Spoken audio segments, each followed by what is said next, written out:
If you're wondering why you're stuck in learning English while there are so many people around you who you see speaking English confidently, why is it that only a small proportion of English learners get to an advanced or proficient level in their fluency? And how is it that so many people around the world spend 8, 10, 12 years studying English?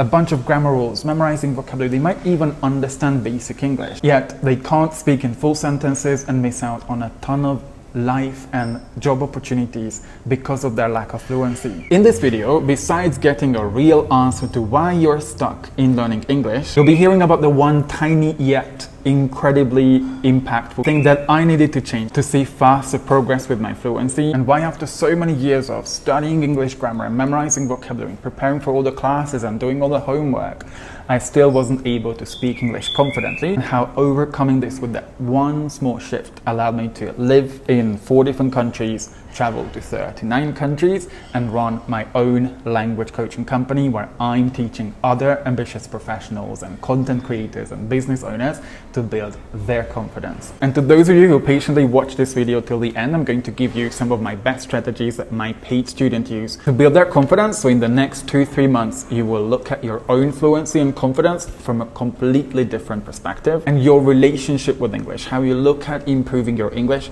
will be at a totally different place. For the longest time, up until the age of around 17, I thought my English wasn't good enough. And if you ever think the same way, I'm gonna tell you right now that you're telling yourself the biggest lie that could hold you back for years from improving your fluency and gaining confidence. Your English is always good enough. Full stop, period. And keeping on believing that it isn't, and not doing anything about changing this belief, could be the reason why you're stuck in learning English. And by the end of this video, you will probably see why starting to believe this has the potential to change your life as well. I was born and bred in Hungary until the age of 22, when I eventually made that tough decision and left to start my life in England. And I kept hearing from my grandparents, my parents, oh, we're never gonna catch up with the West. The Germans have it so much better. Oh, in America, people live on the lap of luxury. So I grew up thinking that I'm a nobody, that I will never amount to anything just because of the place I was born in. And I wasn't really proud of my country, and you will see why this is so important. I was passionate about learning English, and I was one of the top English learners in high school. But I was also ashamed of the way I was speaking when I was watching those series that went around in about, 2005, like Prison Break or Ghost Whisperer, Grey's Anatomy, How I Met Your Mother. Oh, and Lost. I almost forgot. One of the best series ever created before Game of Thrones. And I kept thinking, well, I will never be able to speak as fast and as well as Jack. And I spent so much of my free time studying. I used my pocket money that I earned from tutoring others working after high school on textbooks so I can improve my vocabulary, study more grammar. And I knew almost all the rules of the English language, at least until like advanced level. By the time I was in 11th grade, I even started reading. I bought the original Jungle books, which I highly recommend not starting with if you're starting to improve your reading skills. Rule number 1 of improving your reading skills: never start with classics. I thoroughly enjoyed the story, but I had to stop in every single paragraph, looking up a few words, half of which we don't even use anymore in the 21st century. Despite all these efforts, when it came to a classroom discussion, anytime we had like exchange students coming over to our high school, I wasn't able to speak. I stayed silent. And it was embarrassing because my classmates knew that I was good at English, so they expected me to speak, but I just didn't have the courage to speak in front of them. I got bullied so many times in school about being too smart. I needed to study a lot because for me, studying and education was the only way I was able to break out of the working class that I was born into, and my parents kept encouraging me to keep studying, keep studying. Some of them even laughed anytime I raised my hand because I knew the answer to the teacher's question. They also bullied me for being way too feminine, spending more time with girls in our classroom than boys, not wanting to play football with them all the time, preferring to read books in my breaks. So I didn't want to give them another chance to make fun of me or laugh at me when I end up making a mistake or mispronouncing a word. And I talk about this and a lot of other things that helped me build my confidence in speaking English in my free ebook. So if you're an ambitious professional, an entrepreneur, content creator who wants to improve your career or life opportunities, and the only thing you really need is to gain confidence in speaking English, get the step-by-step method that helped hundreds of professionals like you build their confidence, speak English confidently and communicate effectively by clicking on the first link in the description. You see, in all these experiences, questioning my ability to even put sentences together before it even happened, worrying about making mistakes or feeling ashamed of my accent, I still felt like my English wasn't good enough. And if you find yourself spending quite a lot of time studying grammar, watching all these grammar vocabulary videos on YouTube, scrolling on social media for more idioms, phrasal verbs, practicing on all kinds of apps, you still find it difficult to articulate yourself. You might not even speak to yourself or record yourself speaking because you just can't stand the fact that you are going to make mistakes. You might still be frustrated about taking pauses so you can think because you keep having to translate from your native language when you express yourself. And every time you make a mistake, you kind of cringe, you feel like you've done something wrong. And despite all the efforts you make and all the hours that you invest in studying and memorizing all that vocabulary, your fluency hasn't improved over the last 6 to 12 months. You probably subconsciously still believe that your English isn't good enough, which is why taking action on what I'm sharing with you in this video so you can start feeling like your English is good enough is so incredibly important, because you are incredible, you are talented, you are amazing, and you can do anything in life. You can become anything, you can achieve anything as long as you believe that you are enough. Anytime you have those thoughts that your mistakes are bad, well, when you make mistakes, you eventually learn how not to make those mistakes. When you take time to put a sentence together, it actually helps you to get better at constructing a sentence the next time you say something. And when you mispronounce a word or you don't know how to say something, of course you don't know because you're learning a second language. So when your brain gives you signals that make you feel like you are incapable, you're not incapable, you're just inexperienced. Those thoughts that you tell yourself, things like, well, I can't speak English fluently, I can't say a correct sentence without making mistakes, I can't articulate myself without taking time to think, or I can't pronounce every word clearly.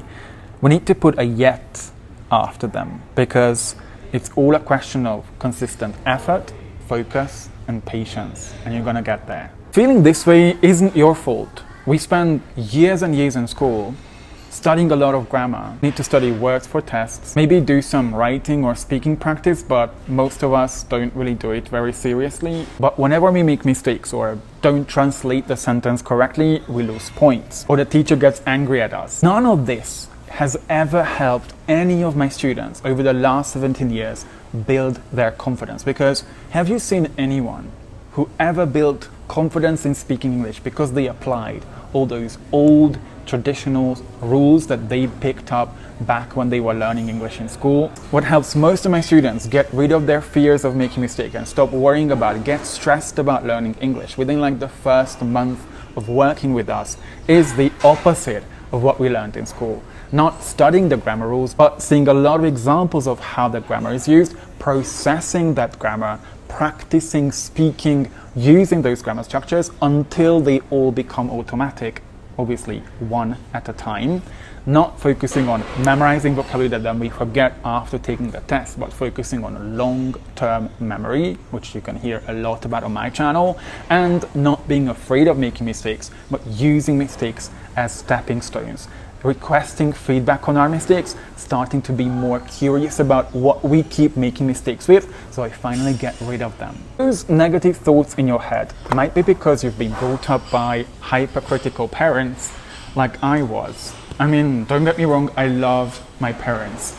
A lot of what makes me a leader, what helps me keep leading my community inside my company, comes from all the lessons I learned about how to stay consistent, how to be honest with myself, how to be responsible for my life. But despite being a top of the class student for the 13 years I spent in traditional education, they very rarely praised me and said, "I'm so proud of you, son," or "You are an amazing person." It took me a long time to work on and realize, but the way your parents spoke to you or the way your parents treated you has got nothing to do with how amazing and valuable you are. So when you keep repeating those thoughts that keep telling you that you are going to make mistakes, that you're going to mess up, you're going to embarrass yourself, you can start working on those thoughts and think, well, what if it's okay to make mistakes? What if it's okay to mess up a sentence? What if it's okay to take time and put my thoughts together in a sentence when I'm still a beginner or an intermediate level in English? Instead of living every single day with the sentences that your parents or your teachers or your classmates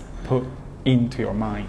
As if you've been consuming a lot of English content like English vocabulary, English grammar explanations, pronunciation videos on social media, and particularly on YouTube Shorts, Instagram Reels, or TikToks. This is partly why I say if you want peace and you want to protect your mental health and you want to make progress, build your confidence, stay away from social media as much as you can. You might constantly get content that tells you that you are making mistakes and it's bad and you should be using something more advanced or more complex because saying words like small or big or very are way too basic. Constantly compare your level of English, who's still learning a language, to a native speaker's level, presenting you with vocabulary that native speakers might use, but forget to mention that native speakers might also use basic ways of expressing themselves, because a conversation isn't about expressing yourself in the most complex way, using all the advanced vocabulary possible and cramming 3 idioms into one sentence to make it even more complex. A conversation is about simplicity and clarity. I mean, do you always express yourself in the most complex ways when you speak your native language? If you keep comparing your level of English to a native speaker's level of English, who had decades and decades of practicing, communicating with all kinds of people, learning lots of vocabulary in their language community, you're always going to sign up for failure and keeping on believing that your English isn't good enough, keeping wondering why you're stuck in learning English. Instead of focusing on, well, I may not be as good as a native speaker, but I can be better than yesterday. Take action, speak to myself, have a conversation, express myself in all kinds of different ways, write a paragraph, record myself for 2 minutes talking about whatever topic I need to get better at, and feel like you're making progress. Always remember never to compare your level of English with anyone else's level of English, because how do you know how they got there? How do you know what resources they had, what support they asked for, what courage they took to get to that level of fluency? There's always going to be people who speak English better than you. There's always going to be people who speak worse than you. The question is not how good or bad you are at English. The question is what you can do today, not studying more grammar or memorizing, what you can do today about your fluency so you get 1% better. The thing about beliefs, and the reason why watching video after video and consuming content after content and reading on information and strategies doesn't work, is because these beliefs are subconscious. This is the reason I became a coach, because I know how much more helping my students change the beliefs they have about themselves, providing them with resources, a community, lots of trainings and practices will eventually help them see the progress they actually want to see with their fluency and confidence in speaking English. You don't walk around thinking, well, my English isn't good enough. This belief is reflected in the choices you make, the actions you take, and the habits you build and maintain. And it could be things like feeling horrible about yourself whenever you speak to someone whose English is better than yours, not making a regular habit out of having conversations with other people at your current level so you can improve your communication skills, your speaking skills, your fluency, because you say it's difficult when you can eventually get better and then it's not going to be difficult. Hiding or avoiding making mistakes, so you end up repeating the same sentences and making the same mistakes over and over again at a basic level, never seeing your fluency improve. Bad news about subconscious beliefs, and in this video I talk in much more detail about why addressing your subconscious beliefs is super important for you to gain confidence and eventually get all those opportunities in life that you really, really want to take. They dictate 90% of your daily habits and actions. The habits and actions you take because of those beliefs will eventually lead to certain results or no results. The good news is, and I'm a testimony to that, looking back in the last 15 years and see how much my life has completely transformed, you can absolutely change any of your subconscious beliefs. Now look at this cute, beautiful baby. Would you ever tell this baby the moment after he's born, that he will only be successful if he never makes mistakes when he speaks a foreign language, that he will only be cool if he speaks English like a native speaker, that he will only be cool if he never struggles to put a sentence together. Of course you wouldn't. You would think that the baby is valuable no matter what. No matter how many mistakes they make, no matter how many times they struggle to put a sentence together, no matter how many difficulties they have with learning English, and no matter how many words they mispronounce in a second language that they are learning. Can you apply the same principles when it comes to improving your fluency in English and believe that your English is always good enough for you to keep on practicing no matter what? A major mistake struggling English students make is that their fear governs the decisions they make and the habits they maintain when it comes to improving their fluency. And yes, it's uncomfortable to take those first steps while we still construct sentences in our head. We need time to kind of translate as well. But the more we do that, the more consistent we are, the more focused we are on practicing with specific activities. My students, for example, practice a lot within our community.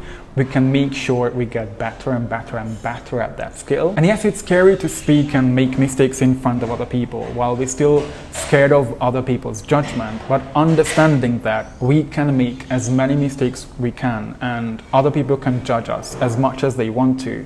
We are going to learn from every mistake we make how not to say something again, so we don't end up repeating those mistakes and then finally be able to express ourselves better because we got feedback and got rid of those mistakes. Now, there are all sorts of tools, meditations, activities my students use to gain confidence every single time they try, but one of the most important concepts I teach to everyone is self-compassion. You might be too hard on yourself because there's a lot of pressure at work, maybe there was a lot of pressure from home, where you needed to perform a lot, you needed to achieve a lot, and if you don't do it perfectly, you might lose your job, you might lose respect with your manager, your parents, so you reward yourself only when things go perfectly. But in reality, especially with something messy, unplanned, random like a language, which is never perfect, I mean, we don't even speak our native language perfectly. It's important for us not to reward ourselves when things go perfectly, but to reward ourselves when we actually take some action. Being super critical with yourself and placing these unrealistic expectations on yourself that you can never meet, you can never expect to exceed, because you're only willing to do things when you speak perfectly, when you understand everyone, when you remember all the words, which never happens to anyone on this entire planet.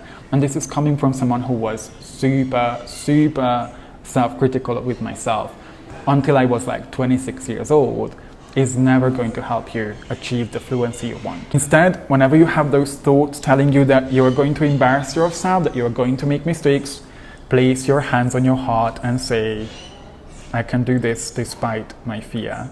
Living in self-compassion and say, this is the fluency I currently have. It's the fluency I've achieved based on the choices I've made in the past. The only way for me to step outside my comfort zone and break through these insecurities is if I focus on taking that one step outside my comfort zone, being okay with however nervous, confused, frustrated, scared I feel. I can teach myself that despite my beliefs about my English not being good enough, I can feel safe, even if I make mistakes. Even if I mess up a sentence, even if I take time and construct a sentence or mispronounce a word, because I'm just learning a second language. Everybody has negative thoughts. Everybody keeps doubting themselves. I was even doubting myself about posting this video, just like the one before when I talked about this in that video as well.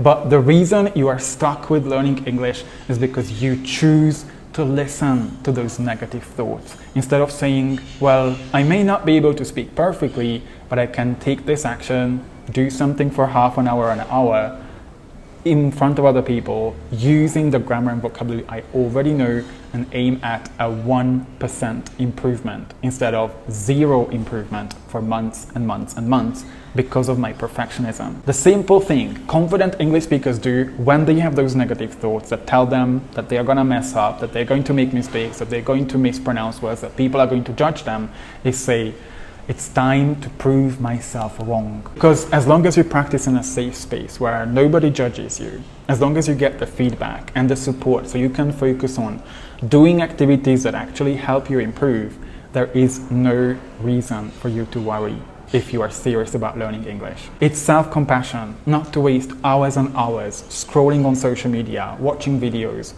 memorizing vocabulary or studying grammar rules just because you don't know how to put sentences together, when you can always find conversation topics, things to talk about, vocabulary to practice speaking with at your own level, aiming at that 1% improvement. Self-compassion, not to wait too long before you actually start building up your confidence and work on your conversation skills. Not just like the majority of people who miss out on a ton of job opportunities or cannot get the opportunity to live in another country or might fail exams because of their fears, not actively working on their fluency, starting where they are because they believe that their English isn't good enough. It's self-compassion to make time to create habits and do something that's just a tiny bit uncomfortable, that makes you feel a bit nervous, frustrated, confused, or scared because you want to feel proud of yourself after having done whatever felt uncomfortable. You're not just gonna feel proud of yourself for having done what you couldn't do before,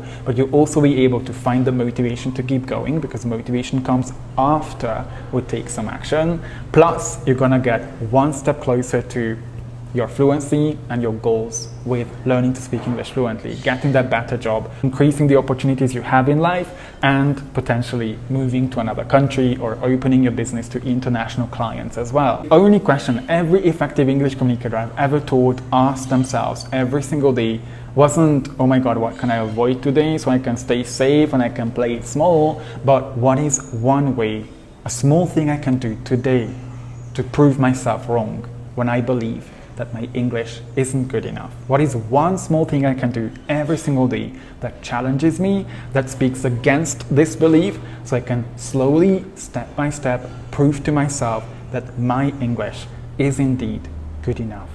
What's your answer to this question? Let me know in the comments, and also what did you think about this video, and hope to see you in another video with lots of tips, encouragement, strategies, and everything else I learned about how to build my confidence because I started believing that my English was good enough.